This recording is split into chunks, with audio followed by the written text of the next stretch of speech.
Namaste and welcome to this exciting episode of Sathology Debunking Mythology. Sathology means science or truth or study of truth. Opposite of that is mythology, which means science or study of fake lie or imagination. आज हमारे पास बड़े important guest हैं और मैं उनसे मिला था थोड़े दिनों पहले, कुछ 2 महीने पहले, and I just fell in love with his personality. और तो विदाउट डिले बड़े पॉपुलर हैं, आप उनको जानते होंगे बहुत लोग, and one of the pioneers of social media in India on geopolitics. So without delay, let's welcome Shri Vaibhav Singh. Welcome to the show. Namaste. Thank you, Aditya. Thank you for inviting me. तो आपने मेरा show किया था the original Atlas, उससे मुझे इतनी पुस्तकें जा रही हैं, I can not even describe you. So many books people are reading and all over the Well world. deserved, I must say. नहीं, आपके वजह से भी हुआ ये बहुत, but it has become an American bestseller also now. Oh, congratulations. Thank you. Actually उस book की वजह से बहुत सारे लोगों को, जैसे नेटिव अमेरिकन्स हैं या साउथ अमेरिकन्स हैं, उस बुक की वजह से बहुत सारा लोगों को अपने ही रिलीजन कल्चर में विश्वास हुआ. और अब तो एक और जगह मिल गई हम लोगों को, ग्वाटामाला में हिंदू मंदिर, जिसको अब मैं बोल रहा था तो किसी सुना नहीं, अब नेशनल ज्योग्राफिक बोल रहा है तो सुन रहे हैं लोग. ये पता है, ये हमारी ट्रेजेडी है एक्चुअली. जैसे मैं एग्जांपल दूं आपको, इंडिया में योगा को कोई पूछता नहीं था. वो योग था जब तक, तब तक कोई नहीं पूछ रहा था. जब वो योगा बन गया अमेरिका जाके ना, तो इंडिया में लोगों ने योगा मैट्स खरीदनी शुरू कर दी अमेज़न के ऊपर. करेक्ट. ये हमारी ट्रेजेडी है हमारे देश की, कि हमारे यहाँ पे हम जब कोई बात बोलते हैं ना, तो लोगों को बिलीव नहीं होता. Even for that matter, even वो हर जगह पे है. इवन जियोपॉलिटिकल एनालिसिस भी जो है ना, लोगों को एक्चुअली जो जेन्युइन एनालिसिस है ना नहीं चाहिए. उनको वो या तो वो चाहिए जो वो सुनना चाहते हैं, या तो एक सेगमेंट उन लोगों का है जो तभी उस चीज को बिलीव करेंगे जब वो अमेरिका या यूरोप से आएगी सेम चीज जो हम कह रहे हैं. So it's a tragedy, but that's how we are as a people, as a country. हमारा इतिहास तो बहुत ही जबरदस्त इतिहास है. वो आई थिंक टेम्पररी प्रॉब्लम चल रही है इस समय, बट इतिहास तो हमारा. अभी आपसे बात, सॉरी आपको इंटरप्ट कर रहा हूँ, अभी आपसे बात करने से पहले एक यूएस से एक सज्जन का आया था मुझे कॉल. तो वो मुझसे कह रहे थे, उन्होंने प्रोग्राम वगैरह देखा था, तो कहीं से नंबर लेकर के उन्होंने मुझे कॉल किया था. तो उनसे बात हो रही थी, तो मुझसे कह रहे थे कि वैभव जी, मैं यहाँ रहता हूँ. His wife works very closely with the Jew community in Brooklyn. तो she is a doctor I guess. तो वो मुझे बता रहे थे कि वी ऑफन डिस्कस कि यार जूस को देखो, हमको जूस की तरह बनना चाहिए. जूस जो है वो दे love Israel. They are American citizens, like for like 5th generation, 6th generation Americans, but they are like कि यार उनको क्या है कि मतलब वो still they love Israel, और वो इसराइल के लिए कुछ भी करने को तैयार है. वो हमेशा इसराइल की बात करते हैं, इसराइल की सिक्योरिटी के बारे में सोचते हैं, अपने रिलीजन के बारे में सोचते हैं, वो अपने धर्म की बातें करते हैं. they are very protective about it. और मतलब बहुत सारी चीजें उन्होंने मुझे तारीफ करी. उन्होंने कहा यार मुझे बहुत अफसोस होता है कि हम जो एनआरआईज हैं, बोले कि यार एक्सेप्ट ही सेड कि यार 15-20% को आप छोड़ दीजिए, या मैक्सिमम 30%, मेजोरिटी जो है, जो 65-70% जो इंडियंस हैं या जो हिंदू एनआरआईज हैं, कहते यार वो इन हिंदू एनआरआईज को एक्चुअली इंडिया से कोई लेना देना नहीं है. They don't care about it. They care more about Trump, they care more about America, they care more about their American lifestyle. इन चीजों के बारे में वो ज्यादा केयर करते हैं, और कोई इंडिया से या धर्म से कोई लेना देना नहीं. उनको बांग्लादेश में क्या हो रहा है उससे कोई लेना देना नहीं है. सो आई सेड कि यार अब अक्सर जो है ना, वो हमको बोला जाता है ना कि यार आप हम जूस की तरह क्यों नहीं बनते. And he was also saying this कि यार हम जूस की तरह कब बनेंगे. आई सेड कि यार हम जूस की तरह उस दिन बन जाएंगे ना, मतलब हम इजराइल की तरह उस दिन बन जाएंगे जिस दिन हम जूस की तरह सोचना और उनकी तरह बिहेव करना शुरू कर देंगे. कहता हमको इंडिया में हर एक इंडियन को ना इजराइल की तरह बनना है. हर किसी को इंडिया को इजराइल बनाना है. We strive for that thing. यार हमको कैसे हम इजराइल बन जाए, इंडिया कैसे इजराइल बन जाए. यार आप जू बनने को तैयार नहीं हो, तो अगर आप जू बनने को तैयार नहीं हो, आप उनकी तरह सोचने को तैयार नहीं हो, आप उनकी तरह भारत को अपना सब कुछ देने को तैयार नहीं हो, आपकी लाइफ की फर्स्ट प्रायोरिटी इंडिया नहीं है, आपका धर्म नहीं है, तो इंडिया कैसे इजराइल बन जाएगा? आप खुद तो जूस की तरह बिहेव करना शुरू कीजिए। वो आप करेंगे नहीं, इंडिया इजराइल बन जाए, ऐसा कभी हो सकता है क्या? नहीं। ठीक है, मतलब so this is the problem. हमको सब कुछ चाहिए, लेकिन हम उसके लिए जो रिक्वायर्ड जो चीजें हैं, जो कंडीशंस हैं, उन रिक्वायर्ड कंडीशंस को फुलफिल करने के लिए हम एज अ कम्युनिटी कह लीजिए, as a group of people कह लीजिए, मतलब हम उस चीज के लिए रेडी नहीं है। तो जब आप उस चीज के लिए रेडी नहीं है, तो I mean you are never going to become Israel if you don't start behaving like the Jews. तो ये एक प्रॉब्लम है, ट्रेजेडी। अभी क्या कर सकते हैं? एक जैसे आपने इजराइल का बात किया, क्योंकि मेरा इसमें थोड़ा सा काउंटर लॉजिक ये रहता है कि why should we become anyone else, why should we stay who we are. Aditya भाई, उनको बनना है ना इजराइल। मैं अपनी बात तो कर ही नहीं रहा हूं। अगर आपको इजराइल बनना है तो आप जूस की तरह बिहेव करो, बन जाओगे। मतलब इसका इससे सिंपल आंसर कोई दे सकता है क्या? नहीं, बिल्कुल नहीं। वो तो लाल तो गाय भी मारते हैं। तो मुझे नहीं शौक है इजराइल बनने का, मुझे कोई शौक नहीं, लेकिन जिनको है, you yes, start behaving like them ना। आप बिहेव करोगे नहीं। बनना, अगर आपको, आप अमेरिका बनना चाहते हो, अमेरिकन की तरह बिहेव करना शुरू कर दो, अमेरिका बन जाओगे। कौन सा करेक्ट। रॉकेट साइंस है? यस, माइंडसेट पे डिपेंडेंट है आप क्या बनना चाहते हो। मैं मैं लोगों को बोलता हूँ अमेरिका में I am 100% gold standard Indian on all sides. Bharat से हूँ, जन्म मेरा सोलापुर में हुआ है, और इधर अमेरिका में मैं अपाचे इंडियन का सिटीजन हूँ, तो वहां पे भी इंडियन हूँ। तो दोनों साइड गोल्ड स्टैंडर्ड है। अच्छा। आपकी तो सारी दोस्ती यारी ही उन लोगों से। वो लोग मुझे अपना इतना प्रेम देते हैं ना, बहुत प्रेम देते हैं वो। आपको ऑनरेरी नेटिव अमेरिकन डिक्लेयर कर देंगे किसी दिन। वो हो चुका है। I am a citizen of Apache nation also, अच्छा। क्योंकि Apache nation by American law is a sovereign nation by American laws. तो वो लोग दूसरों को सिटीजनशिप दे सकते हैं अपने एरिया की, एंड अच्छा। It's the largest group in the western USA. चलिए, इस पे हम लोग चलते हैं, और हमारे भारत के जिस विषय पे हम लोग आज बात करने वाले हैं, बांग्लादेश पे। तो आप इस पूरे इश्यू को कैसे देखते हैं? क्योंकि अभी 16 दिसंबर निकला है, 4 दिन पहले भारत ने उनको आजादी दिलाई, और उन लोगों ने अशब्द भी बोले कुछ, मुझे ऐसा लगता है कि दे सेड कि we don't recognise India's contribution, ऐसा बोला उन्होंने वेरी क्लियरली। तो how do you see this overall Bangladesh issue today? अब देखिए, इसका अगर रियलिटी में अगर वास्तविक जवाब दे दूं ना, हाँ। तो लोगों को बहुत बुरा लगेगा। बहुत बड़ी कम्युनिटी इंडिया में और यूएस में भी, आपके बहुत सारे यूएस में भी होंगे, जो लिबरल होंगे, सेक्युलर होंगे, उनको बहुत बुरा लगेगा। लेकिन उन्होंने ऐसा बोला है, तो what are you surprised about? नमक हरामी उस पूरी कौम के डीएनए में है। मतलब पाकिस्तानीज ने कभी कंट्रीब्यूशन आपका रिकॉग्नाइज किया है क्या? आपने कभी ह्यूमैनिटेरियन जस्टिस तो कभी उन्होंने रिकॉग्नाइज किया है क्या?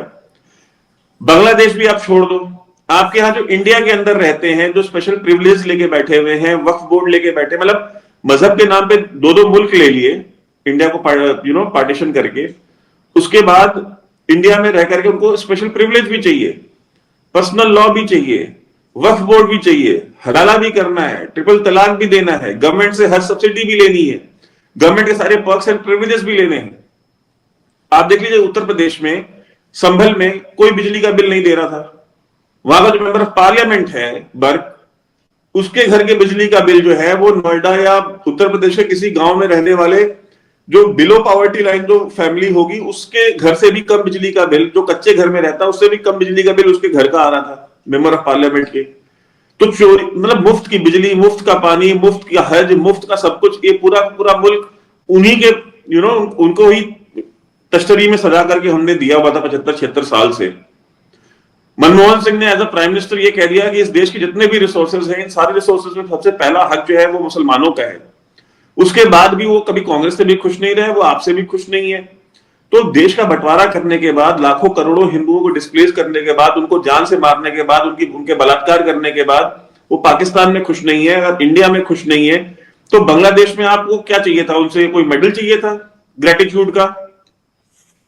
आप क्या तो रह रहे हैं ना। प्रधानमंत्री मोदी ने इनको क्या नहीं दिया? उज्ज्वला योजना में इनको गैस कनेक्शन दिया, इनको प्रधानमंत्री जनधन योजना में अकाउंट खोल के दिया, इनको एमएसएमई का लोन दिया, इनको बिजनेस करने के लिए पैसा दिया, इनके प्रोडक्ट्स को दुनिया भर में कैसे एक्सपोर्ट किया जाए, उसकी ईज कैसे बढ़े, उसके लिए फैसिलिटेट कराया। मतलब आरोग्य योजना में इनको हेल्थ इंश्योरेंस दिया 5-5 लाख का इन सबको। उसके बाद भी मोदी को एक वोट भी मिला क्या इनका कभी? तो मतलब ये कौन सा ग्रेटिट्यूड और कौन सी थैंकफुलनेस आप ढूंढ रहे हैं? मतलब अजीब वाहियात किस्म का ये देश हो चुका है। और हमारी एक्सपेक्टेशंस अजीब किस्म की है कि यार हमको बांग्लादेश, आपके यहां पे जो रह रहे हैं वेस्ट बंगाल में मंदिर तोड़ रहे हैं, मंदिर जला रहे हैं, देवी प्रतिमाएं तोड़ रहे हैं, वीडियोज अवेलेबल है ना? तो अगर वहां पे तोड़ते हैं, यहां पे मंदिरों पे कब्जा करके बैठे हैं, पत्थर चला रहे हैं, गोलियां चला रहे हैं पुलिस के ऊपर संभल के अंदर, सर्वे के नाम पे। वहां पे कोई बुलडोजर नहीं गया था मस्जिद गिराने के लिए, सर्वे हो रहा था। तो ये इनका एटीट्यूड मतलब पेशावर से लेकर के ढाका तक हर जगह है। इंडिया में भी वही सेम एटीट्यूड है, दादागिरी है, क्योंकि सर पे चढ़ाया गया है। उनको भी ब्रेन वॉश किया गया, भाई आप बड़े शूरवीर हो, एक मुसलमान 10 हिंदू मार देता है। इस किस्म की थ्योरीज पढ़ाई गई हैं। आपने तो इस मुल्क पे 800 साल हुकूमत करी है, आप इस मुल्क के असली मालिक हैं, आप हुक्मरान हैं। चाहे वो शेर व शायरी करने वाले हो, चाहे पॉलिटिशियंस हो, चाहे वो मुल्ला मौलाना हो, सबने उनको यही सिखाया है 75 साल से, 76 साल से। तो उसी रास्ते पे चल रहे हैं वो। सो आई मीन उनसे ये कुछ एक्सपेक्ट करना कि, और देखिए वो जो कर रहे हैं वो करेंगे ही करेंगे। Bangladesh is Pakistan 2.0। Now you have to decide how you want to deal with it. Are you going to wait for Lashkar e Taiba, another Lashkar e Taiba to be formed there, another Jaish e Mohammed to be formed there? अगर आप उसके लिए वेट करना चाहते हैं करिए, कोई बात नहीं है। आप चाहते हैं कि कुछ एक आध 26-11 टाइप बांग्लादेश से भी हो जाए, तब हम खड़े होंगे, तब हमारी रीढ़ की हड्डी सीधी होगी, तब कर लीजिएगा, कोई बात नहीं है। और एक आर्गुमेंट बहुत चलता है कि 20 तारीख तक रुक जाइए, 20 तारीख को डोनाल्ड ट्रंप आ जाएगा। ठीक है, तो डोनाल्ड ट्रंप 20 तारीख को आ जाएगा तो क्या करेगा डोनाल्ड ट्रंप को? और कोई काम धंधा नहीं है। 20 तारीख को आने के बाद सबसे पहले वो ये पूछेगा कि यार ढाका में हिंदुओं का हाल चाल है, ये बताओ पहले, सबसे पहले मुझे। तो मतलब किस तरीके की बातें करते हैं आप? यूएस सिटीजन है, आप अमेरिका में रह रहे हैं पिछले 25 साल से। आप मुझे बताइए, आप डोनाल्ड ट्रंप को जानते हैं, उसको एक व्यक्ति के तौर पे, आप आपके तो व्यक्तिगत दोस्त भी रहे हैं, आप उनको पर्सनली भी जानते हैं। डोनाल्ड ट्रंप की पर्सनैलिटी से आप वाकिफ नहीं है या मैं वाकिफ नहीं हूं? मतलब वो मेक अमेरिका ग्रेट किनारे पे आया है या मेक इंडिया ग्रेट अगेन किनारे पे आया है? बिल्कुल सही लॉजिक है। Yes, absolutely. ठीक है, वो सबसे पहले अगर डीप स्टेट है, डीप स्टेट को हटा देगा। डीप स्टेट को मतलब सबसे पहले वो जो अमेरिका के अंदर जो इन्फ्लुएंस कर रहा है उनको क्लीन करेगा, जो ढाका में कर रहे हैं 12,000 किलोमीटर दूर उनको करेगा। जो उसको चुनाव हरा रहे थे, जो उसके खिलाफ साजिशें कर रहे थे, जो उसके खिलाफ कंस्पायर कर रहे थे, जो जाकर के मार्क जकरबर्ग को इंटिमिडेट कर रहे थे एफबीआई वाले, वो डीप स्टेट जो उसके खिलाफ काम कर रहा था, जो उसको उसके खिलाफ केसेस बनवा रहा था फेक, जो उसके इंडाइटमेंट में इन्वॉल्व थे, वो पहले उनको डील करेगा कि चलेगा, पहले मोहम्मद यूनुस का हिसाब किताब करेगा वो। I mean I seriously fail to understand what kind of analysis are we doing.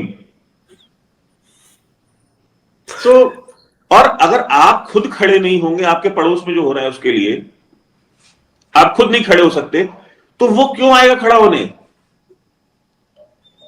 Putin खड़ा हुआ ना जाकर के क्रीमिया में, जब उसके पड़ोस में अमेरिका ने क्रीमिया में बदमाशी करने की कोशिश की, वो जाके खड़ा हुआ ना यूक्रेन में, जब वहां पे इन्होंने करने की कोशिश की। तो आपकी लड़ाई आपको लड़नी पड़ती है। मेरी लाइफ में कोई प्रॉब्लम होगी तो आपका कोई व्यूअर आएगा क्या लड़ने के लिए उसकी? भाई मेरी लाइफ की प्रॉब्लम है, मैं ही लड़ूंगा। आपके व्यूअर की लाइफ में कोई प्रॉब्लम होगी, आपको उस व्यूअर को ही लड़ना पड़ेगा। आदित्य सत्संगी नहीं जाएगा उसको लड़ने के लिए। दुनिया इसी तरीके से है। हमारी प्रॉब्लम्स हमें, और भगवान ने आपको 2 हाथ दिए हैं, 2 पांव दिए हैं, पुरुषार्थ दिया है, तो इसलिए हमको ये हमेशा हमारे धर्म में सिखाया है कि एक पुरुषार्थी बने, अपनी चीजों को खुद डील करें, और मतलब जो हार्ड टाइम्स हैं उनको क्रॉस करके आप आगे बढ़ें। यही तो सारा कर्म का सिद्धांत है। आप खुद अकर्मण्य हो गए, उम्मीद लगा करके आप ट्रम्प से बैठे हैं। मतलब ये वो बात हो गई कि भगवान राम अपने घर बैठ जाएं और सोचें कि कहीं किसी दूसरे देश का राजा आकर के आए और जाकर के सीता को छुड़ा के लेके आ जाए मेरे लिए। भगवान राम ने वेट किया था क्या कि जब फलाना व्यक्ति राजा बन जाएगा तब मैं निकलूंगा यहां से, जब मेरे पास प्रॉपर सेना आ जाएगी तब मैं जाऊंगा। उनके पास वानर थे, रीछ थे, उनके पास जो भी था वो उनको ही लेकर के गए, उनको ही लेके लड़े वो। Whatever was available to him, he fought with the force that he had. He did not wait for anybody. उन्होंने Because दशरथ उनको महाराज पता की था भी कि सेना मेरी नहीं, लड़ाई है। उन्होंने दशरथ महाराज की भी सेना नहीं ली, हाँ उन्होंने अपनी। मतलब मैं कह रहा हूं भाई, उन्होंने अपनी लड़ाई खुद लड़ी ना, कि किसी के लिए वेट किया था उन्होंने। He fought with what he had. My simple submission is that he did not wait for anybody. He did not wait for anybody's approval. आप अगर ये मानते हैं कि जो बांग्लादेश में हिंदू महिलाओं के साथ बलात्कार हो रहे हैं, जो हिंदू बच्चियों के साथ बलात्कार हो रहे हैं, जो बांग्लादेश में हिंदुओं के ऊपर अत्याचार हो रहे हैं, वो आपकी जिम्मेदारी नहीं है, वो आपकी रिस्पॉन्सिबिलिटी नहीं है, तो बिल्कुल कोई दिक्कत नहीं है मुझे। बट एक चीज याद रखिएगा, अगर आपने पाकिस्तान में भी हिंदुओं का अबैंडन किया, उनकी क्या हालत हुई आज हम जानते हैं। आज आप बांग्लादेश में अबैंडन कर रहे हैं, वहां पे भी क्या हालत हो रही है हम देख रहे हैं। वही पाकिस्तान वाली हालत होगी, और ये हालत आपके देश के अंदर हर एक राज्य में होगी। ये आपको लगता है ना कि पाकिस्तान में जो शुरू हुआ सिलसिला, वो पाकिस्तान में नहीं रुका, वो बांग्लादेश पहुंचा। जो बांग्लादेश में शुरू हुआ है वो वेस्ट बंगाल पहुंचेगा, जो वेस्ट बंगाल पहुंचेगा वो आसाम भी जाएगा, जो बंगाल और वेस्ट बंगाल जाए, जो बंगाल और आसाम में गया है वो फिर बिहार और पूर्वांचल में भी आएगा। फिर धीरे धीरे धीरे धीरे ये पैरासाइट पूरे देश में फैलेगा, और आप गिव अप करते जाइएगा, क्योंकि आपको आपकी बीवी के जो सॉलिटेयर डायमंड्स हैं, आपके लिए आपकी जो प्रॉपर्टी है, आपके जो बच्चे का जो एजुकेशन है, आपके बच्चे का जो ग्रीन कार्ड है, वीजा है, उसका जो फॉरेन में सेटलमेंट, उसका बिजनेस, आपको क्या लगता है कि वो हमेशा वहां पे सेफ रहेगा? द कंडीशन ऑफ यूरोप, आप जो देख रहे हैं यूरोप में सिचुएशन, कितने दिन सेफ है? कमला हैरिस ने, जो बाइडेन ने जितने अफ्रीकन और जितने भी ये सारे आपके क्रिमिनल्स लैटिन अमेरिका से उठा उठा के लाकर के बसाए हैं पूरे अमेरिका में, सोमालिया से, यहां वहां से, ये वायरस आप क्या नहीं फैलेगा? न्यूयॉर्क के अंदर एक कल का मैं स्पीच सुन रहा था न्यूयॉर्क में, कि कितनी मस्जिदें खुल चुकी हैं, कितने लोग मुसलमान बन चुके हैं न्यूयॉर्क में। टाइम स्क्वायर में अगर लाखों की तादाद में अगर लोग अगर नमाज पढ़ रहे हैं, आप सेलिब्रेट करिए, आप उस मल्टीकल्चरलिज्म को आप सेलिब्रेट कीजिए, वो आपका पूरा अधिकार हो सकता है। लेकिन अगर आपको यह लगता है कि ये चीज आपके दरवाजे तक नहीं आएगी, तो यू आर हाईली मिस्टेकन। चाहे आप इंडिया में रहते हो, चाहे आप यूरोप में रहते हो, चाहे आप नॉर्थ अमेरिका में रहते हो सकता है कि यहां पहले आए, आपके यहां बाद में आए। But if you don't accept this problem as a threat, if you don't consider this situation as a problem, तो you are part of the problem. और if you are part of the problem, you will be at the receiving end of this problem. ये 100% होगा, sooner or later. Actually आपने जब Trump के बारे में बोला, उसकी प्रायोरिटीज वेरी क्लियर है। उसको सबसे पहले अपनी पॉलिटिकल लेगेसी बचानी है, नंबर 1, और उसको फोकस करना है impending economic crisis in America, क्योंकि उसको मालूम है कि क्या उसके देश के साथ हुआ है अभी तक फाइनेंशियली लास्ट 4 इयर्स में, उसको मालूम है। एंड उसका तीसरा प्रायोरिटी रहेगा उनका कि he is going to focus on election promises, जो कि शायद वो पूरा ना कर पाए, बिकॉज जिस तरह के स्टेटमेंट्स दिए इलेक्शन से पहले उन्होंने, वो शायद उनका टीम लीगली ना कर पाए, क्योंकि बहुत चैलेंजेस होंगे। यहां तक कि आप you will be laughing at me, यहां तक कि रिसेंटली इंटरनेशनल इमिग्रेंट डे हुआ लॉस एंजलिस में, और जो इलीगल शरणार्थी जो अमेरिका में इलीगल्स लाए गए हैं, उन्होंने प्रोटेस्ट किया सबके सामने आके कि no one can take us out, और वो अमेरिकन लॉ को कोट कर रहे हैं। So this happened just 2 days back, 3 days back. तो अच्छा, एक बात बताइए, अब जो बात हो रही है अराकान आर्मी की और ये सब बात हो रही है, you put a very clear site on that, तो आपको क्या लगता है कि what is actually happening on that side? क्योंकि लोगों को काफी होप है उन सब चीजों से, लोगों को लग रहा है कि भारत ने बड़ा सख्त एक्शन लिया है फ्रॉम अराकान साइड। देखिए, अराकान साल्वेशन आर्मी जो है, आप उसके खिलाफ आप एक्शन ले लेंगे म्यांमार के अंदर, आपने पहले भी लिया है। आपने बहुत सारे जो इंसर्जेंट ग्रुप्स, जो कुकी इंसर्जेंट ग्रुप्स थे, या जो no but they are saying they are protecting Hindus and Buddhist, तो वो भारत को सपोर्ट कर रहे हैं इस समय। यार आप मानते हैं कि ये अराकान आर्मी वाले जो कि बेसिकली रोहिंग्याज हैं, जिन्होंने बुद्धिस्ट मंक्स को जिंदा जलाया था, वो ये क्लेम कर रहे हैं कि हम हिंदू और बुद्धिस्ट को प्रोटेक्ट कर रहे हैं। नहीं नहीं, एक मतलब और फैक्शन है जो which they are saying it is not the Rohingya faction, they are working against Rohingya नहीं, दिस तो guys. The force acting against the Rohingya faction is the Myanmarese army. अच्छा। ओके। और ये जो आप फ्रैक्शंस की बात कर रहे हैं, ये फ्रैक्शंस छोटे छोटे स्प्लिंटर ग्रुप्स होंगे, ठीक है, दे आर इररिलेवेंट, उनसे कोई फर्क नहीं पड़ता है। But the larger problem is not, मैं देखिए, मैं अराकान रोहिंग्या साल्वेशन आर्मी जो है, मैं उसकी बात ही नहीं करता, बिकॉज आई नो कि what they are capable of, वो कितनी उनकी कैपेबिलिटी है, ठीक है, right now it is not much, but once they are provided with the support that has landed in Bangladesh, जो कि बांग्लादेश में जो सपोर्ट पहुंच चुका है आईएसआई का, जो पाकिस्तान मिलिट्री का जो सपोर्ट वहां पहुंच चुका है, और बांग्लादेश आर्मी के साथ जो कोलैबोरेशन में, कल ही आपने देखा होगा ना कि उस शहबाज शरीफ की और उसकी मोहम्मद यूनुस की मुलाकात हुई है कायरो में, इजिप्ट में। तो यस। वो जो सपोर्ट पहुंचा है वहां पे, वो जब इनके हाथ में जाएगा, और वहां पे जो ट्रेनिंग कैंप्स लग रहे हैं, बांग्लादेश के अंदर जो ट्रेनिंग कैंप्स लग रहे हैं, वहां पे जब इनको ट्रेनिंग दी जाएगी, उसके बाद जो, मैं अभी करंट के लिए परेशान नहीं हूं इंडिया में कि भाई अभी फिलहाल तुरंत इंडिया में क्या होगा। I am more worried about कि जब ये ट्रेनिंग कैंप स्टार्ट हो जाएंगे, जब ये सारी चीजें शुरू हो जाएंगी, और बांग्लादेश के अंदर के जो जिहादी हैं और जो रोहिंग्या हैं और जो इस तरह के और ग्रुप्स हैं, जब, और जो बिहारी मुसलमान जिनको कहते हैं, जो कि बेसिकली 1971 वॉर में, उसमें कुछ बिहार से गए हुए मुसलमान थे जो पाकिस्तान चले गए थे, वो थे जो पाकिस्तानी स्टेट के साथ खड़े थे, न कि बंगालियों के साथ। वो, और वो रोहिंग्या जो कि माइग्रेट करके चले गए थे पाकिस्तान, वो जो कि कराची की कच्ची बस्तियों में रहते हैं, ये जब लाखों की संख्या में जब इनको यहां भेजा जाएगा बांग्लादेश के अंदर, और उनको ट्रेनिंग देकर के इनको भेजा जाएगा इंडिया के अंदर, वो मेरे लिए ज्यादा चैलेंजिंग पार्ट है। That is much more challenging for me, and that will be the real problem for India.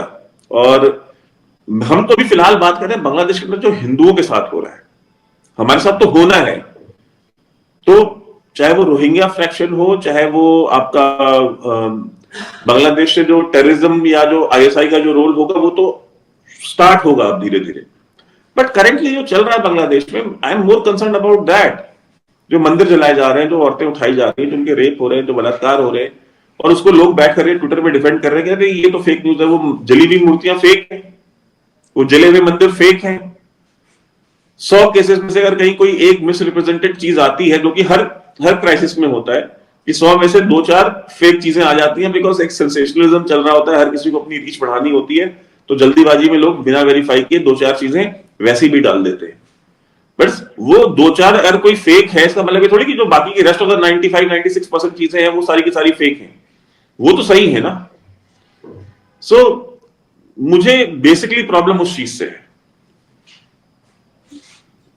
अगर अगर आप, जैसे आपने बोला कि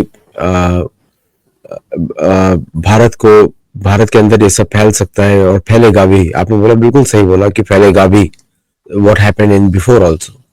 तो इन तो विच, बिकॉज भारत में बहुत सारे ग्रुप्स भी हैं जो कोलैबोरेट करते हैं इन सब के साथ, बहुत सारे ग्रुप्स हैं इनको, some of them are also sitting in the parliament also.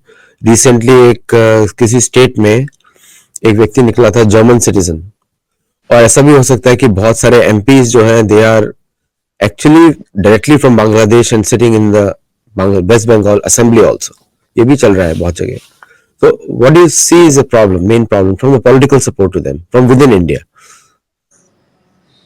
यार देखिए, पूरा जितना का पूरा पूरा इंडी अलायंस है, ये कांग्रेस पार्टी का, ये कौन लोग हैं? आप आज की बात कर रहे हैं, क्या आज से 15 साल पहले, 16 साल पहले, क्या मुंबई में एक एरिया को मिनी बांग्लादेश, मिनी पाकिस्तान नहीं कहते थे? मुंबई शहर के अंदर Yes. हजारों की तादाद में वहां पे बांग्लादेशी आज से 15-16 साल पहले बसे हुए थे। इमेजिन कीजिए, हजारों की तादाद में। वो पिछले 16 साल में कितने और हजारों लाखों बांग्लादेशी लेके आए होंगे यहाँ पे। वो वोट देते हैं, वो अबू आजमी को जो है इलेक्ट करके भेजते हैं वहां पे विधानसभा में महाराष्ट्र में, तो वो किसका स्पोक्स पर्सन होगा? उसका वोटर अगर बांग्लादेशी है, उसका वोटर अगर बांग्लादेश से आए हुए अगर हजारों लोग हैं, लाखों लोग हैं, तो वो उनकी ही बात करेगा ना। वो आपकी और मेरी और इस संविधान की जैसे कॉपी लेके हाथ में राहुल गांधी घूमते हैं उसकी तो बात नहीं करेगा। ये जो बांग्लादेशी उत्तर प्रदेश में आके बसे हुए हैं, नोएडा से लेके बनारस तक, ये कौन सी पार्टी को वोट देते हैं? ये भाजपा को तो वोट नहीं देते, समाजवादी पार्टी को वोट देते हैं ना। तो समाजवादी पार्टी उनका वोट वहां भी लेती है, मुंबई में भी लेती है, यहां उत्तर प्रदेश में भी लेती है, बाकी राज्यों में भी यही हाल है। यही कांग्रेस पार्टी जो भी बीजेपी के अगेंस्ट में स्ट्रांगेस्ट पार्टी होगी उस राज्य में, उसको ये वोट देते हैं। तो ये पूरा इंडी अलायंस जो है, ये पूरा पूरा इंडी अलायंस उन बांग्लादेशियों का टाउट है। वो उनके इंटरेस्ट की बात करेंगे। नेशनल सिक्योरिटी क्या होती है? नेशनल सिक्योरिटी का चैलेंज होगा भी तो भाई आदित्य सत्संगी मरेगा ना, वैभव सिंह मरेगा, उसके घर वाले मरेंगे, आम इंसान मरेगा, आपके व्यूअर्स मरेंगे, इनके परिवार वाले मरेंगे। इंडिया में जब पहले लोकल ट्रेन में बम ब्लास्ट होते थे, मुंबई के जवेरी बाजार में बम ब्लास्ट होता था, आपके इंडिया में दिल्ली में जो है पटियाला हाउस कोर्ट में बम ब्लास्ट होता था, अक्षरधाम टेम्पल में टेररिस्ट अटैक होता था, बैंगलोर में इंडियन इंस्टीट्यूट ऑफ साइंस के बाहर ब्लास्ट होता था, इन जर्मन बेकरी पुणे में ब्लास्ट हुआ, इनमें कौन मरा था? राहुल गांधी के घर वाले या अखिलेश यादव का फूफा मरा था? उसमें आम लोग मरे थे ना, ये तो नहीं मरते। तो अगर 2-3 हजार लोगों के मरने से अगर इनको सत्ता मिल जाती है तो क्या बुराई है? वो 2-3 हजार, 4 हजार, 10 हजार जो इंडियंस हैं, 140 करोड़ की आबादी में 142 करोड़ की, उनकी वैसी भी क्या वैल्यू है? उससे ज्यादा इंडियंस तो वैसे भी हर घंटे यहां पे हार्ट अटैक से मर रहे हैं।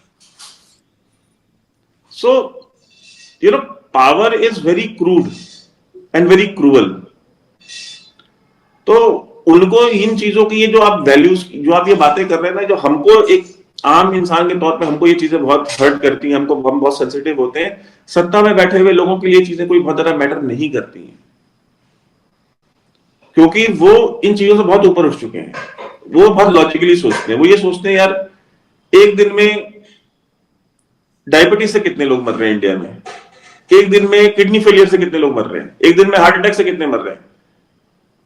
अगर 2-4 साल में अगर उतने लोग इसकी वजह से मर जाएं, आतंकवाद की वजह से बांग्लादेशियों के हाथों मर जाएं या पाकिस्तान के हाथों मर जाएं, और हमको उसके बदले में 5 साल सत्ता चलाने का मौका मिल जाए, तो वैसे भी क्या दिक्कत है?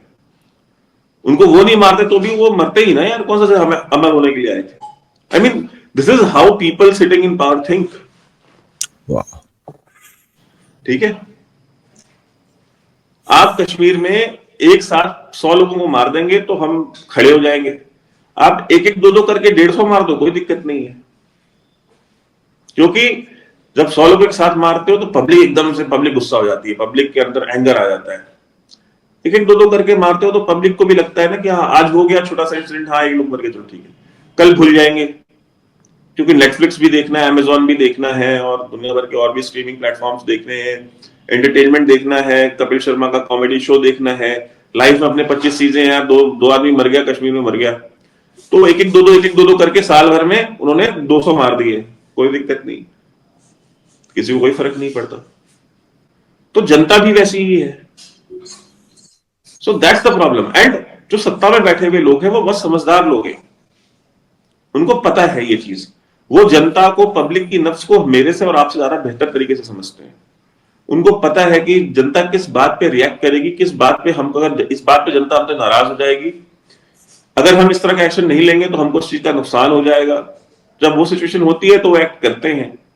उनको पता है कि 2-2 में जनता को भी कोई फर्क नहीं है, जनता भूलती रहेगी, कोई दिक्कत नहीं है, तो वो भी इग्नोर करते रहते हैं। सो दे आर पॉलिटिशियन। वो लाखों करोड़ों, आप इलेक्शन लड़के आके देख लीजिए, इंडिया में आपको 100 वोट नहीं मिलेंगे।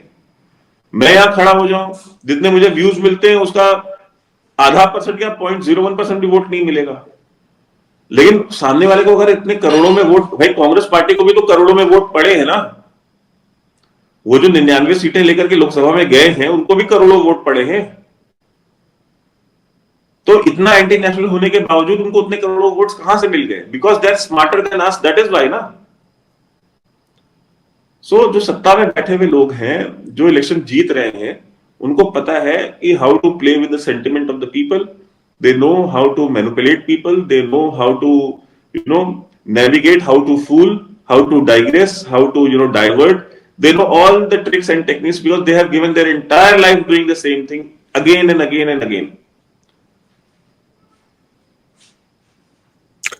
इसका इसका सोल्यूशन तो हम सबको मालूम ही है, एंड आई थिंक दर्शकों को मालूम होगा सोल्यूशन क्या है. But from your perspective, what can be done to solve this problem? You have to flex your muscles. ठीक है? You have to make these buggers realize that India is not a country that you can, just fuck around with. We are not sitting ducks. आपको NRC करनी थी, NRC करिए, उठा करके चुन करके किसको डिपोर्ट करिए यहां से. नहीं लेते उठा के बंगाल की खाड़ी में फेंक दीजिए. I don't give a dam. People of India will support you. अगर डोनाल्ड ट्रंप सबको डिपोर्ट कर सकता है, पाकिस्तान मिलियंस ऑफ अफगान्स को डिपोर्ट कर सकता है 1 साल के अंदर, तो आप क्यों नहीं कर सकते? पाकिस्तान जैसे देश में अभी साल भर पहले सबको उठा के डिपोर्ट कर दिया, 1 साल पहले. तो आप सोचिए ना कि उन्होंने जब डिसाइड कर लिया तो उन्होंने साल भर के अंदर एग्जीक्यूट करके, डिपोर्ट करके क्लीन कर दिया सारा मामला. आप भी कर दीजिए. एंड उसके बाद भी अगर वो जरा सा भी नाटक करते हैं, if they try to play jokes with you, play games with you, go in all guns blazing. Tell them कि who we are and who they are. अगर हम आपको आजाद करा सकते हैं, हमने 4000 जाने अपने देश की, हमारे देश के भाई 4000 जवान, 4000 से ज्यादा जवान जो हमारे वीर गति को प्राप्त हुए थे बांग्लादेश की लड़ाई में. कम से कम अगर वो उनके बलिदान पे थूक रहे, कम से कम हमको तो नहीं थूकना चाहिए. ठीक है? तो हमें कम से कम उनको ठोकना चाहिए. कहते नहीं जी हम करेंगे, हम ऐसे करेंगे, हम वैसे करेंगे, अभी हम 20 तक रुकेंगे, फिर हम 25 तक रुकेंगे. आई मीन ठीक है भाई, करिए. एंड बिकॉज देखिए अभी होता क्या है आदित्य भाई ना, अभी मैं कंस्पिरेसी थ्योरीज बेचना शुरू करूं आपके प्रोग्राम में कि जी देखिए वहां पे इंडिया ने ऐसा गेम कर दिया, वहां पे उस पार्ट में जी देखिए इंडिया ने ना वहां पे ऐसा उसको ठोक दिया, इंडिया ने ये प्लानिंग कर ली है. अब बांग्लादेश के पास समय बिल्कुल बचा नहीं है. आपके व्यूअर्स ना पॉपकॉर्न लेके बैठेंगे, देखेंगे पूरा प्रोग्राम, बिकॉज मजा आता है वो सब देखने में. रियलिटी नहीं सुनना चाहता. रियलिटी, बिकॉज रियलिटी हार्श होती है, हर्ट करती है, आपको कन्फ्रंट करना पड़ता है वास्तविकता को. वो कोई करना नहीं चाहता. एवरीबडी वॉन्ट्स गुडी कि यार सब कुछ अच्छा है, सब कुछ बढ़िया है, इंडिया सबको ठोक रहा है. होने वाला है, होने वाला है, होने वाला है. मैं करता रहूं 6 महीने तक, रोज बैठूं चैनल पे, आज देखो कल ये हो जाने वाला है, परसों वो हो जाने वाला है. बहुत सारे चैनल तो चाइना और भारत का युद्ध कराने में लगे हुए थे. अभी पता होगा दोस्ती हो रही है. अभी क्या है कि अभी वो मैं करना शुरू करूं वो चलेगा बहुत, लेकिन बट क्या वो सच है? 2-4 महीने बाद कुछ हो जाएगा तो क्लेम कर लेंगे कि देखो हमने कहा था ना कि 6 महीने होने वाला होना. ये नहीं बताएंगे इस 6 महीने में होने वाला है में कितने हिंदू मर गए, कितने हिंदुओं को जिंदा जला दिया गया, कितने मंदिर जला दिए गए, कितनी हिंदू औरतों के बलात्कार हो गए, कितनी हिंदू बच्चियां गायब हो गई जो आज तक मिली नहीं. वो नहीं बताएंगे. और उनसे भारत के लोगों को फर्क नहीं पड़ता है, क्योंकि उनको ये लगता है कि ये उनकी बहन के साथ, ये उनकी माओं के साथ, ये उनके घर की महिलाओं के साथ कभी होना नहीं है. वो उस इल्यूजन में जी रहे हैं. क्योंकि अभी वाईफाई भी फ्री का मिला हुआ है, डेटा भी फ्री का मिला हुआ है, टाइम भी अपने पास, ऑफिस आवर्स कंप्लीट करके आ चुके हैं 10 to 5 करके. हम तो अपने घर में आराम से रजाई के अंदर लेटे हुए हैं, सब कुछ तो बढ़िया है, कहां कुछ हो रहा है.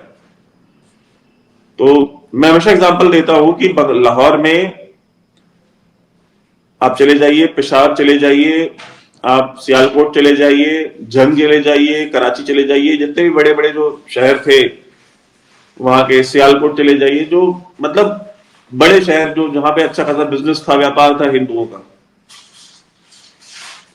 उस समय में हजारों लाखों की कोठियां बनवाई थी उन्होंने.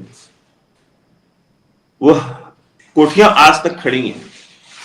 सोचे क्या क्वालिटी ऑफ मटेरियल उन्होंने उस समय में यूज किया था उनको बनवाने के लिए. उसमें आज भी लोग रह रहे हैं. लेकिन वो रहने वाले लोग कौन हैं? क्या वो उनके परिवार के लोग हैं जिन्होंने बनवाई थी? नहीं. उनके परिवार के लोग यहाँ पे रिफ्यूजी कैंपों में रहे हैं, दिल्ली में, कानपुर में, बनारस में, अलग अलग शहरों में। उन कोठियों में कौन रह रहा है? उन कोठियों में वही जिहादी रह रहे हैं। तो आपकी, मैं फिर कहूंगा, आपकी जो आपके ये डुप्लेक्सेस, आपके ये अपार्टमेंट्स, ये आपकी जो सॉलिड बीवी के सॉलिटेयर डायमंड्स और सॉलिटेयर डायमंड के नेकलेसेस, ये सब यही रह जानी है। सो बिकॉज उनको भी यही गलत फहमी थी, अरे ऐसा कुछ नहीं होता, अरे फालतू की बातें हैं। तो आज जाके देख लीजिए उसमें कौन रहता है, वो लोग नहीं रहते। उनके उनके बच्चे पता नहीं कहाँ यार, अब उनके नाती पोते कहानियां सुनाते हैं, हमारे ना वहां रावलपिंडी में इतना खेत था, वहां पे हमारी इतनी बड़ी हवेली थी, इतनी बड़ी कोठी थी। हमारा जी लाहौर के कृष्णा नगर में हमारा इतना बड़ा, हमारी इतनी बड़ी कोठी थी, हमारा तो अपना खुद का पर्सनल मंदिर भी था, हमारा तो फलाना था ठिकाना था। ओ जी हमारी वहां कराची में इतनी बड़ी बिल्डिंग थी, फलाना। कहाँ है वो? आप तो भी रेफ्यूजी कैंप में हो ना। If you want your grandchildren to sing such stories in next 70, 80, 90 years, तो खोए रहिए अपनी गलत फहमियों में, सोए रहिए, मत जागिए। बट अगर नहीं चाहते हैं कि आपके नाती पोते भी यही इस तरह की बातें करें, तो जस्ट वेक अप। नहीं, एक्चुअली ये बहुत उस तरह के प्रधानमंत्री भी हुए हैं जो जिनका पंजाब से प्रेम कनेक्शन था, and they were suddenly lost. ऐसा भी हुआ है बहुत बार। एंड ये भी हम लोगों ने देखा है, एक्चुअली दोनों साइड से हमने देखा है कि जो पंजाब में जो लोग हैं, एंड पंजाबी हमारा एक मुल्क है, प्रेम से बात करना चाहिए, थोड़ा भाईचारा दिखाइए, and that has also gone on, we have seen that. और उन लोगों ने बहुत बर्बाद किया भारत के जो स्ट्रेंथ को, उस बहुत बर्बाद किया उन लोगों ने। एंड ये जो चलता है कि क्रॉस बॉर्डर, अभी अगर इतना ही सब, जैसे अभी रिसेंटली एक स्टेटमेंट आया मोहन भागवत जी का भी, सबका डीएनए सेम है, हम सबको पहले ध्यान देना चाहिए एक साथ। तो they are softening the resolve also कि जो लड़ना चाहते हैं या जो एक्चुअली में सोल्यूशन चाहते हैं, सोल्यूशन तो एक ही है कि हिंदू और गैर हिंदू एक साथ नहीं रह सकते, that is the only solution. वो तो हमने सबने देख लिया है, we have written that also about it कि इट इज नॉट पॉसिबल, क्योंकि दोनों का रिलीजियस सेंटिमेंट्स अलग है, एक कॉन्करिंग माइंडसेट से है, दूसरा एग्जिस्टेंस माइंडसेट से है, दोनों का अलग अलग माइंडसेट है, तो इट इज नॉट पॉसिबल। लेकिन फिर भी ये भाईचारे की लोग बात करते हैं, दे आर देमसेल्व्स प्रोटेक्टेड। अगर इतना ही ज्यादा भाईचारा है तो सारे बांग्लादेशी रिफ्यूजीज को भर देना चाहिए कांग्रेस लोगों के घर में, इतना ही अगर भाईचारा है तो they will not do it, they will never do it. और ये तो एक it's a ticking time bomb, जैसा आप भी बता रहे थे, टिकिंग टाइम बॉम्ब। तो एक मुझे बताइए कि ये जो पूरा इंसिडेंट हुआ बांग्लादेश का, और it is going to grow also, भारतीय government is supplying them 50,000 tons of rice also on cheap, और जयशंकर जी ने भी कॉन्ग्रेचुलेट किया। So there is a prime minister तो उनके इधर बैठे हुए हैं, लेकिन the adviser and all those people, they are also planning to take help from India right now. वो हेल्प भी ले रहे हैं भारत से, हिंदुओं को मारने के बाद भी। How does this audacity come from, where do audacity come from इन लोग के अंदर? देखिए वही पुराना माइंडसेट है कि यार आप हमको ये दो जो हमको चाहिए, वरना हम इतने हिंदू मारेंगे। और ये मैं नहीं कह रहा हूं, ये जिन्ना ने कहा था, ये जिन्ना ने कहा था कि हमको सारे हिंदू, जब वहां पाकिस्तान में डिमांड हुई कि ये जो हिंदू यहां पे रह रहे हैं, इन सारे हिंदुओं को निकालो यहां से, जब मुल्लों ने वहां पे ये चीज बोली, तो व्हाट जिन्ना सेड कि नहीं, सारे हिंदुओं को मत निकालो, कुछ को रखो यहां पे, ताकि अगर कल को इंडिया अगर कुछ भी इस तरह का काम करता है जो हमको पसंद नहीं आता या हमारे इंटरेस्ट में नहीं होता, तो हम इन हिंदुओं को यूज करेंगे एज अ ब्लैकमेलिंग टूल, कि इंडिया अगर हमारी वो बात नहीं मानता है, तो अगर आप नहीं मानोगे तो हम हिंदुओं को, हम सबको मार देंगे। ये ऑन रिकॉर्ड है, ये कोई मेरा कोई कंस्पिरेसी थियरी नहीं है, ये रिकॉर्डेड है हिस्ट्री में कि we must use these Hindus as a blackmailing chip against the Indians, कि अगर आपने हमारा पैसा नहीं दिया, अगर आपने हमको फलाना चीज नहीं दिया, अगर आपने हमको ठिकाना चीज नहीं दी, तो हम इनको मारेंगे। तो ये बेसिकली वही सेम टेक्निक चल रही है आज भी वहां पे बांग्लादेश में भी,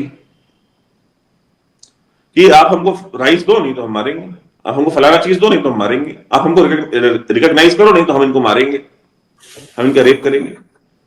अभी इंडिया के फॉरेन सेक्रेटरी जो विक्रम मिश्री जी हैं वो गए थे वहां पे बात करने के लिए कि ह्यूमन राइट्स के ऊपर कि भाई हिंदू माइनॉरिटीज के साथ ये हो रहा है वो हो रहा है. Muhammad Yunus literally insulted him, literally insulted him. And उसके बाद आप देख लीजिए वही सेम चीज, हमको दो जो हमको चाहिए, नहीं दोगे तुम्हें तैयार रहो, तो हम दे रहे हैं in the garb of better relations, better people to people type फलाना ढिकाना. बहुत सारी चीज चोचलेबाजी चलती है ना डिप्लोमेसी में, तो हम डिप्लोमेसी कर रहे हैं. सो ये बेसिकली वही है कि you are business executive of a multinational corporation trying to fight his war like a gentleman. वो गली का मवाली है, गुंडा है, वो अपने तरीके से वो वॉर लड़ रहा है. आपको ऐसा लगता है कि आप अपनी ये जेंटलमैनशिप मेंटेन करते हुए आप उससे लड़ भी लेंगे, उससे जीत भी लेंगे. बट वो जेंटलमैनशिप और दुनियादारी करके और following the global rules and order and फलाना रूल्स एंड ठिकाना रूल्स फलाना यूनाइटेड नेशंस चार्टर, ये वो दुनियादारी करके इजराइल ने जो लड़ाई लड़ी है वो यूनाइटेड नेशंस का चार्टर फॉलो करके लड़ी है. ये जो सीरिया में कू हुआ है वो यूनाइटेड नेशंस के चार्टर के अकॉर्डिंग हुआ है. जो लेबनान में लोगों को मारा गया है वो यूनाइटेड नेशंस का चार्टर को फॉलो करके मारा गया है. क्या हमास, क्या पूरे जो गाजा को इन्होंने फ्लैट कर दिया, हमास को डेसिमेट किया, वो इन्होंने कोई यूनाइटेड नेशंस का चार्टर फॉलो किया था? इन्होंने कोई रूल्स ऑफ एंगेजमेंट फॉलो किया था इजरायलियों ने? आपको इजराइल बनना है ना, तो बनो ना इजराइल, मैंने रोका है. Deal with Bangladesh, deal with all these people the way Israel deals with Hamas and Lebanon and the Syrian regime. आप नहीं करेंगे तो अगर आप नहीं करेंगे, यही सोल्यूशन है मेरे पास. अगर आप इस चीज को फॉलो करने को रेडी नहीं है तो मत कीजिए, आपकी मर्जी है. बट सोल्यूशन आपको करना ऐसे ही पड़ेगा. डोनाल्ड ट्रंप आकर के आपको सोल्यूशन नहीं देगा. बिल्कुल नहीं, बिल्कुल. अमेरिका का इससे कोई संबंध नहीं है. America the best thing Donald Trump can do, the best thing, कि अगर उसके आने के बाद अगर आप इंटरवीन करते भी हो तो Donald Trump the best thing he will do for you is कि चलो ठीक है हमारा कोई लेना देना नहीं, दैट्स इट. नहीं, तब भी शांत है. Not going to do anything. Actually Balakot के इंसिडेंट में भी जब अमेरिका रिमेन क्वाइट, कुछ बोला नहीं था, उसमें भी मैं वही चीज कह रहा हूं कि the best thing he is going to do is that he is going to remain quiet. India अगर बांग्लादेश में अगर उस समय कोई एक्शन करता भी है या इंडिया वहां पे इंटरफेरेंस करता भी है, तो only thing is he will do is कि यार आई विल कीप क्वाइट, भाई मेरा कोई लेना नहीं, it is not my war. जैसे उसने सीरिया में बोला कि Syria is not our war. उसने पहले जिस दिन एसटीएस ने टेक ओवर किया उसने उसी दिन बोल दिया था ये चीज ट्वीट करके. सो सबसे बड़ी चीज यही है कि हमको इस चीज को एक्सेप्ट करना पड़ेगा. और मैं जो बार बार कह रहा हूं कि देखिए करना आपको ही पड़ेगा, इंटरवीन आपको ही करना पड़ेगा, लड़ाई आपकी आपको ही लड़नी पड़ेगी और आपको वही करना पड़ेगा जो मैं कह रहा हूं. बट आप ये कह रहे नहीं 20 तक रुको, हम 20 के बाद करेंगे. मेरी प्रॉब्लम उस चीज से है. आप 20 तक क्यों रुक रहे हैं भाई? आप अभी भी कर दोगे तो क्या करेगा जो भी गवर्नमेंट है? आप ये कहते हो ना डोनाल्ड ट्रंप आपका बहुत दोस्त है, करंट गवर्नमेंट है वो आपके ऊपर सैंक्शन लगा देगी, तो झेल लेना 20-25 दिन सैंक्शन. 20 को तो वो आ ही जाएगा. आप ही कह रहे हो ना 20 को आगे सब कुछ ठीक कर देगा, तो 20 को तो वैसे भी आ जाएगा. तो भारत की सॉवरेंटी कहां गई? तो भारत की सॉवरेंटी फिर कहां गई? एग्जैक्टली भाई, दुनिया में इजराइल ने अमेरिका का वेट नहीं किया था, पुतिन ने अमेरिका के परमिशन का वेट नहीं किया. दुनिया में कोई देश नहीं करता. टर्की ने अमेरिका का परमिशन मांगा था वहां सीरिया में ये इंटरवेंशन करने से पहले. सो आई मीन चले अब चलते. इस टॉपिक में मैं बहुत ज्यादा बोलूंगा तो आपके बहुत सारे लोग ऑफेंड हो जाएंगे बहुत बुरी तरीके से, अनसब्सक्राइब करके चले जाएंगे. Anyway, उससे तो हम डरते नहीं है बिल्कुल भी. तो एक लास्ट क्वेश्चन है, लास्ट. मैं स्वयं सीख रहा हूँ आपसे, जान रहा हूँ व्हाट इज गोइंग ऑन. और एक क्वेश्चन आता है कि व्हेन वी मैं वापस वो इतिहास पे जाता हूँ कि जो हमारा जो पुराना वाला इतिहास है वो भारत अभी नहीं है, चला गया है वो। और जो 1947 वाला भारत है वो कुछ और ही है। और तो लेकिन जो स्पाइन होती है ना, कि रीढ़ की हड्डी, वो कहीं चली गई है। हम चाहे कितनी बात कर ले, पूजा पाठ कर ले, लेकिन जो गलत सीख सिखाई जाती है हम लोगों को, शास्त्रों को एक्चुअली दुरुपयोग करते हैं। जैसे भगवान बोलते हैं युद्ध च पलायनम, हम तो यहाँ युद्ध नहीं करते, पलायन की तो बात ही कुछ और है, पलायनम पीठ दिखाने की तो बात ही नहीं है। तो इतनी बड़ी सेनाएं हमारी हैं, मतलब पूरी मिडिल ईस्ट की सेनाएं ऐड कर दी जाए इंक्लूडिंग इसराइल, उससे भी ज्यादा पावरफुल सेना है। सेनाओं में बहुत क्षमता है भारत की, एज एन इंडिविजुअल सोल्जर और एज ए ऑर्गेनाइज सेटअप, दोनों में। तो एक छोटा सा देश बांग्लादेश आकर भारत को थ्रेटन करके तो निकल जाता है कि हम देख लेंगे, वहां के जनरल स्पीच देते रहे। तो how do you take that credible, क्या है वो? देखिए, वो आपको क्या कह रहे हैं मुझे इससे फर्क नहीं पड़ रहा है। मुझे फर्क इस बात से पड़ता है कि हम उसके जवाब में क्या कर रहे हैं। Are we reacting? क्या हमने उनको इतनी छूट दी हुई है ना, हमने ये प्रेसिडेंट सेट किया हुआ है ना कि हमारे पड़ोस में कोई कुछ भी बोल सकता है, हमारे पड़ोस में कोई कुछ भी कर सकता है, हमारे पड़ोस में कोई आकर के कभी भी रिजीम चेंज करके चला जाए, हमें फर्क नहीं पड़ता। ये प्रेसिडेंट किसने सेट किया? हमने सेट किया ना। जब शेख हसीना भाग रही थी, तो जिस दिन वो भाग रही थी उससे एक रात पहले तक हमको नहीं पता था कि वो सुबह क्या होने वाला है वहां पे। Who was sleeping on the job? somebody must have been sleeping on the job ना, वरना शेख हसीना को एक दिन पहले भी निकाला जा सकता था। 1 घंटे की वार्निंग पे कैसे निकली वो? वहां की बांग्लादेश की फौज ने उसको वार्निंग दी कि भाई 1 घंटे का समय दे रहे, निकल जाओ। तो 1 घंटे की वार्निंग पे निकली, तो somebody from the Indian establishment in Dhaka was sleeping on the job। सबसे पहले तो हमें ये एक्सेप्ट कर लेना चाहिए। दूसरा, जब वो भाग के आई और वहां पे जब टेक ओवर कराया गया, हमारा रिस्पॉन्स क्या होना चाहिए था? हमारा रिस्पॉन्स होना चाहिए था कि how do we install her back, because she was the democratically elected leader. Have we done that? No, so far no. हम जब स्टार्टिंग में कह रहे थे तो कहते रहे रुको ना, अभी तुमको तुरंत तुरंत आप लोग को हर एक चीज चाहिए रहती है। 1 हफ्ता बीता, 1 महीना बीता, 2 महीना बीता, 3 महीने बीत गए, 4 महीने, 6 महीने, मतलब आप मुझे बताओ ना, ऑलमोस्ट 6 महीने हो गए ना ये सारा का सारा कांड हुए। तो what have we done in past 6 months?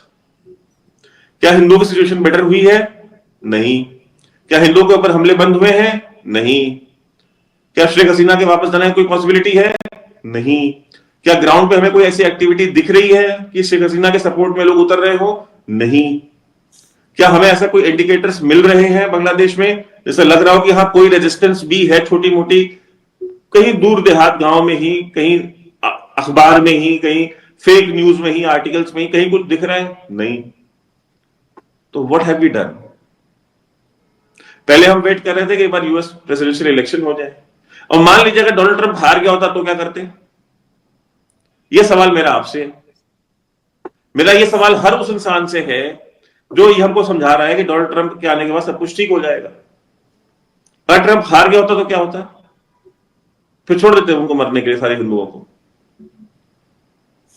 मतलब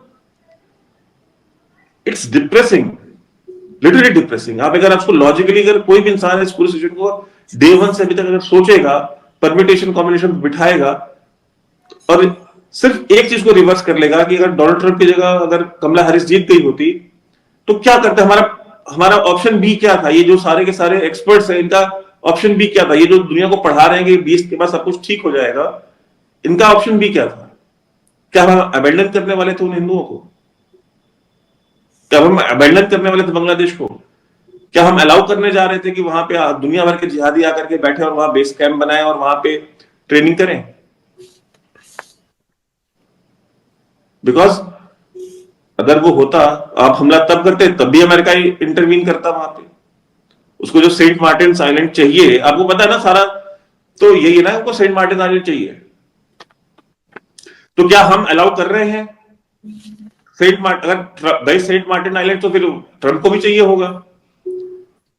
तो अगर आप ट्रंप को अलाउ करते हैं कि ठीक है, ट्रंप ये कहता है ठीक है शेख हसीना को हम वापस भेज देंगे, तुम सेंट मार्टिन आइलैंड भेज दो, हमको दे दो, तो क्या आप अलाउ करेंगे एक अमेरिकन बेस वहां पे, जहां पे वो बैठ के नागालैंड फॉर क्राइस्ट भी चलाए, कुकी लैंड फॉर क्रिश्चियंस भी चलाए?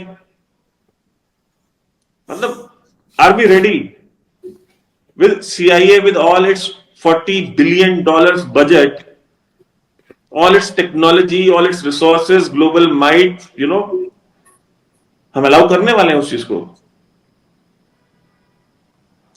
सो अब I mean it's a very lengthy discussion, मतलब इसका जवाब इस पूरे डिस्कशन को हम आज के एक प्रोग्राम में नहीं समेट पाएंगे, बट कंक्लूजन में यही कहूंगा कि ठीक है, लेट अस सी, जो वास्तविकता है वो जनता के सामने है, it is for in front of everybody to see. आप बिलीव नहीं करना चाहते हैं, आप अपने ख्याली दुनिया में रहना चाहते हैं, आप रहिए, बट अगर आपको चीजें दिखाई दे रही हैं, सब कुछ हो रहा है, तो ठीक है, और आपको उससे कोई फर्क नहीं पड़ता है, all the best to you, but just remember it will happen with you also, this monster will knock on your door as well, one day, someday it will happen. Eventually, yes. Thank you Vaibhav ji आने के लिए, और आपने एक मेरे को दूसरा topic तो ऑलरेडी दे दिया है, कुकी लैंड वाला, और बुश की पत्नी, बुश जूनियर की पत्नी is the one who is funding it, तो मालूम ही। नागालैंड फॉर क्राइस्ट भी वही फंड करती है। करेक्ट, नागालैंड फॉर क्राइस्ट भी वही फंड करती है।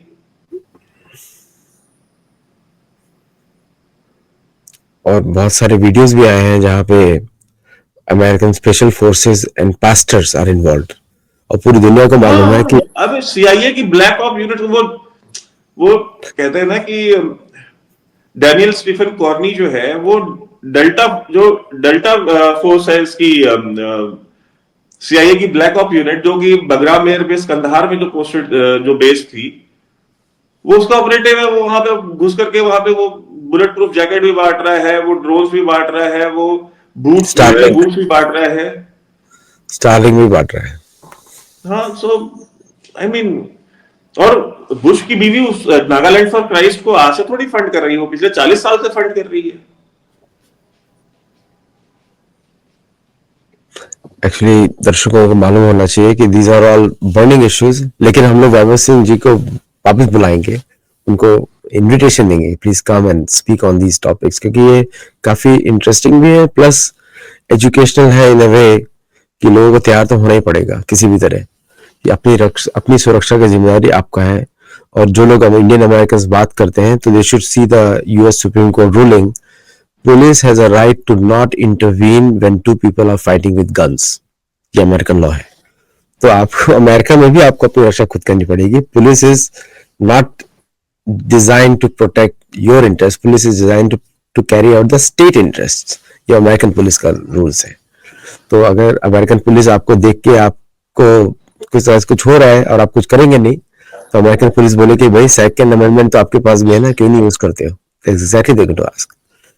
चलिए, thank you Vaibhav ji, and we will connect with the next show. Thank you for taking our time.